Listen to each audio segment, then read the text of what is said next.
Una at higit sa lahat, ang pinakamataas na pagpasalamat pagpupuri ay tanging sa ating mahal na Panginoong Hesus po lamang.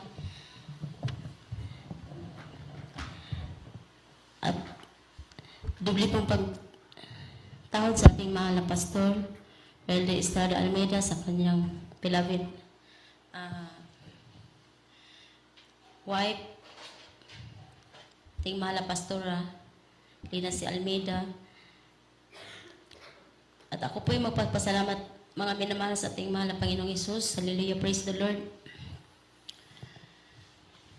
Alam niyo mga minamahal, talaga pong tunay talaga ang ating buhay na Diyos dito sa Jesus Miracle Crusade. Hindi ko po talaga sukat akalain mga minamahal nga hanggang ngayon, ako'y nandito pa rin sa kahabagan at tulong sa ating mahal na Panginoong Hesus. Tayo pa rin nagsama-sama. Dahil kung hindi ko to nasumpungan ang gawain na ito mga minamahal, ay matagal na po akong wala na sa libutan na to. Hallelujah, praise the Lord. Ako po ay nagpapasalamat sa ating mahal na Panginoong Hesus mga minamahal. Hallelujah, praise the Lord. Since 1997 mga minamahal, ako po ay nasave dito sa Jesus Miracle Crusade. Noon po mga minamahal, grabe po talagang problema po sa aking loved ones mga minamahal dahil 13 years old pa po mga minamahal ang umpisa na yung karamdaman ko. Hindi man po sis mga minamahal, praise the Lord niya habang tumatanda ako mga minamahal.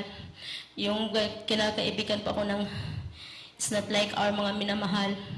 Grabe po. Akala ko lang po mga minamahal ko, totoo po silang tao, mga minamahal tulad sa atin. Hallelujah, praise the Lord. Haba po kami nagkarelasyon, mga minamahal. Hallelujah, praise the Lord. Tapos dumating ang panahon na gusto na nila akong kunin dahil gusto na mapakasal sa akin. Yun na po talagang lumala po yung karamdaman ko, mga minamahal. Minsan tumutubo yung balibo sa aking katawan, mga minamahal. Hallelujah, praise the Lord. Magbusis lalaki. Tapos kahit ilang tao na humahawak sa akin, mga minamahal. Dahil ang lakas ko po mga minamahal, praise the Lord. Kahit ano na pong naramdaman sa aking katawan, mga minamahal, praise the Lord. Iba-iba pong karamdaman, mga minamahal. Minsan nabulag, minsan hindi ko makilala yung pamilya ko, mga minamahal. Grabe talaga ang pagtiis, mga minamahal. 7 years, mga minamahal. Haba pong dumating sa adol, mga minamahal, na ako po sabi ng boyfriend ko, mga minamahal, na hindi po nila ako makukuha sa mabuti. Kunin nila po ako sa kumaraan ng masama, mga minamahal. Alam niyo mga minamahal, dumating po ang time mga minamahal na ako'y patay na mga minamahal. Pero yung habang hindi pa yun naano sa akin mga minamahal, parang naramdaman ko mga minamahal ngayon talaga mangyayari sa akin. Sasabi ko sa akin, bilabidnalan mga minamahal, na pag ako'y mamatay, huwag niyo na muna akong ilubong. Ipaabot po ng 3 days. Hallelujah, praise the Lord. Dahil alam ko mga minamahal, pag ako'y namatay, hindi po kalooban ng mahal na Panginoong Hesus. Hallelujah. Alam niyo mga minamahal, buti na lang yun naalala sa aking mama, yung nawala na po ako ng buhay mga minamahal. Sabado sa gabi mga minamahal, hallelujah, praise the Lord. Grabe po mga minamahal. Naalala sa aking beloved mama na huwag mo na ipabalsa mo, pero gusto talaga sa mga loved ones ko, sa mga kapitbahay na may ibalsa mo na dahil sobra na po mga minamahal. Malapit na po mag 24 hours talaga mga minamahal, hallelujah, praise the Lord. Pero alam ng mga kapitbahay namin mga minamahal na grabe po talaga ang karamdaman ko, hallelujah, sa mga loved ones ko po mga minamahal. Grabe po talaga mga minamahal, pero salamat sa mahal na Panginoon, ang aking mama, hinanap niya po yung gawain sa Jesus Miracle Crusade. Tapos dinala niya po ako dito kahit patay na ako mga minamahal, praise the Lord. Tapos sabi ng kapitbahay namin mga minamahal, pati yung mama ko nasiraan na daw kasi patay na, bakit pa dalhin pa kung saan, hallelujah, praise the Lord. Pero alam niyo mga minamahal, dumalo akong beloved mama sa gawain ng Jesus Miracle Crusade. Tapos dinala din ako mga minamahal, hallelujah. Nilapag po ako sa katre, hallelujah, praise the Lord. Pero ang aking katawan po mga minamahal nandoon po sa pinaharian nagkuha sa akin mga minamahal, hallelujah, praise the Lord. Grabe po talaga mga minamahal. Haba pong yung time na pala naiingayan sila sa akin mga minamahal, sabi nila pauwiin na yan. tanggalan ng pusas kasi pinusas ako mga minamahal. Praise the Lord. Yan pala mga minamahal, sabi ng hari nila, iuwi na yan dahil yan ang dahilan na mamatay tayo lahat. Hallelujah, praise the Lord. Yan pala mga minamahal, yung mama ko nandoon na sa gawain na sa Jesus Miracle Crusade. Hallelujah, praise the Lord. Alam niyo mga minamahal, yung nakatakas ako mga minamahal, umuwi ako sa amin. Hallelujah, praise the Lord. Tapos nakita ko yung tatan ko, hindi ako pinansin mga minamahal. Yun pala, hindi ko akalain na patay na pala ako mga minamahal, kaya hindi nakita ako. Hindi ako nakita sa aking bilabitatan, tapos hindi ako naririnig. Kinausap ko siya, hallelujah, praise the Lord. Humingi ako ng tubig, hindi niya ako pinansin. Yun mga minamahal, ang ginawa ko, pumunta na lang ako sa kitchen, ako lang po kumuha ng baso. Pagkuha ko sa baso mga minamahal, hindi ko mahawakan ng baso, hallelujah, praise the Lord. Ang laking gulat ko mga minamahal. Tapos yun na lang ang narinig ko mga minamahal, nag-usap yung bilabitatan ko mga minamahal sa kanyang kumpare. Sabi na kumusta na daw raw ako, hallelujah. Sagot ng tatan ko mga minamahal, dinala po daw ako sa simbahan ng Jesus Miracle Crusade.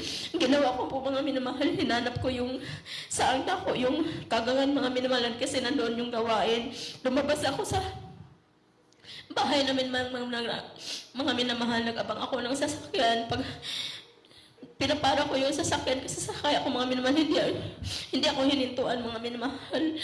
Yung ko lang mga minamahal, napansin ko parang sumasabay ako sa agos ng hangin mga minamahal kung saan yung mga sasakyan ng mga lalaki na dumadaan. Yun mga minamahal, pag nakadating ako sa gawain po mga minamahal, nakita ko po ang gawain ng Jesus Miracle Crusade, tamang-tama, nasiglabasan na yung nagsamba mga minamahal, praise the Lord.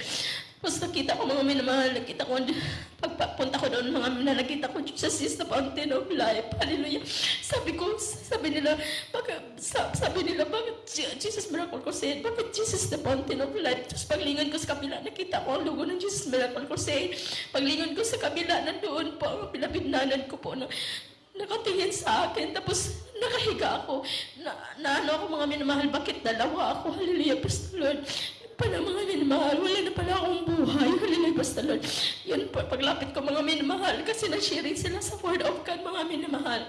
Nakita ko po mga minamahal. Sabi ng nanan ko, tatanggapin namin ang bautismo, pero kailangan ko po siyang makita ko po na buhayin siya ng mahal na Panginoon. Kasi kung itutugon sa mahal na Panginoon siya, mabuhay, ibibigay ko sa mahal na Panginoon siya. Kahit nag-iisa na siyang babae, hallelujah. Basta yun po talaga ang sa magulang ko, mga minamahal, sa pinabindanan ko, mga minamahal. Kaya yun nangyari, mga minamahal. Sa kababagan ng mahal na Panginoon, binigyan po niya akong pagkakataon. Hallelujah, praise the Lord. Ako po'y nabuhay, mga minamahal. Alam ko na hindi gaano po yung katawan ko na nakahiga, mga minamahal. Tapos may batang nakapatong. Yun, mga minamahal, pag bangon ko, naging isa ang dalawa, mga minamahal. Hallelujah, praise the Lord. Tapos sumihi ako, hallelujah. Grabe po talaga, dugo. Iminihi ko, mga minamahal. Isang planggana, hallelujah. Grabe po talaga mga minamahal. Tama-tama gabi na yun mga minamahal. Uklak ng gabi, tumanggap kami ng bautismo sa pangalan ni Jesus. Dito mga minamahal. Hanggang mga minamahal, pinaglingkuran ko ang mahal na Panginoon. Kaya hindi po talaga ako nakaranas ng kapatiran mga minamahal. Kasi linggo yun mga minamahal. Pagtanggap ng bautismo, umuwi kami sa amin. Pagkakinabukasan, kating gulat ko mga minamahal. Bakit binalot ng mga magulang ko ang mga gamit ko? Parang pinalayas. Hindi ko pa noon na mga minamahal yun. Tawag ng mahal na Panginoon. Kasi sabi ng nanin ko, basta lang mabuhay ko, kahit hindi nila ako makasama, basta lang makita nilang buhay ako. Hallelujah, praise the Lord. Kaya hinatid po ako na sa pastoral, sa Jesus Miracle Crusade, mga minamahal. Yun pa lahat na mga minamahal, yun ang tinatawag na worker. Hallelujah. Alam mo mga minamahal, wala talaga akong alam kung paano magpuri, paano magpray, kasi talaga po, solid Katolik po kami mga minamahal. Tapos pag magsamba, ilang oras lang, mahaba na yung isang oras, hallelujah, praise the Lord. Pero dito talaga mga minamahal, nakita ko mga beloved co-worker noon, mga minamahal, habang ako'y nakapatong sa upuan, walang alam na mga awit, mga minamahal. Matulugan na lang ako mga minamahal. Pag-gising ko, nag-aawit pa rin sila. Hallelujah, praise the Lord. Tapos minsan maglayas ako sa pastoral mga minamahal kasi hindi ko talaga noon naintindihan kung ano talaga ang worker, kung ano talaga ang ginagawa sa gawain na ito mga minamahal. Grabe po talaga, sa mga mala Panginoon, grabe, ang sakripisyo talaga po pagtawag sa akin mga minamahal. Minsan maglayas po ako, ako sa pader mga minamahal. Hallelujah, pero sa madaling araw. Kasi yung mga worker magpre-pray noon mga minamahal, morning prayer mga minamahal. Maglayas ako mga minamahal. Pero alam niyo mga minamahal talaga po, mas pasalamat ako sa mala Panginoon kasi sa simula noong year 1997, pinahawakan niyo po ako mga minamahal, tapos pinatubo yung paglingkuran ng mala Panginoon habang ako'y nagkapamilya dito na po sa gawain na to mga minamahal. Holy Praise the Lord, binigyan po niya akong 6 na anak mga minamahal. Grabe po talaga, lahat po talaga papapala mga minamahal kasi malalaki na sila ngayon mga minamahal. Pero alam niyo mga minamahal, hindi talaga ako marunong umiri, pero lahat po talaga mga minamahal ang mala Panginoon nagpalabas. Hallelujah, praise the Lord. At bago pa lang mga minamahal, nilagnat pa ako mga minamahal. Grabe po, ubos po. Hallelujah, parang 1 month yun mga minamahal. Pero salamat ako sa mala Panginoon. Akala ko hanggang doon na lang ang hiniram kong buhay sa ating mala Panginoon. Pero binigyan pa rin niya akong buhay. Hallelujah, praise the Lord. Hanggang dito na lang po ang lahat nakapuri na po. Salamat ay tanging sa ating mahal na Panginoon Jesus po lamang. Hallelujah, praise the Lord. Amen. Praise the Lord. Purihin natin pinakamamahal. Amen. Hallelujah. Praise the Lord. Purihin po ang ating pong pinakamamahal na Panginoong Kristo sa pinagpalang patupad. Salamat na yan.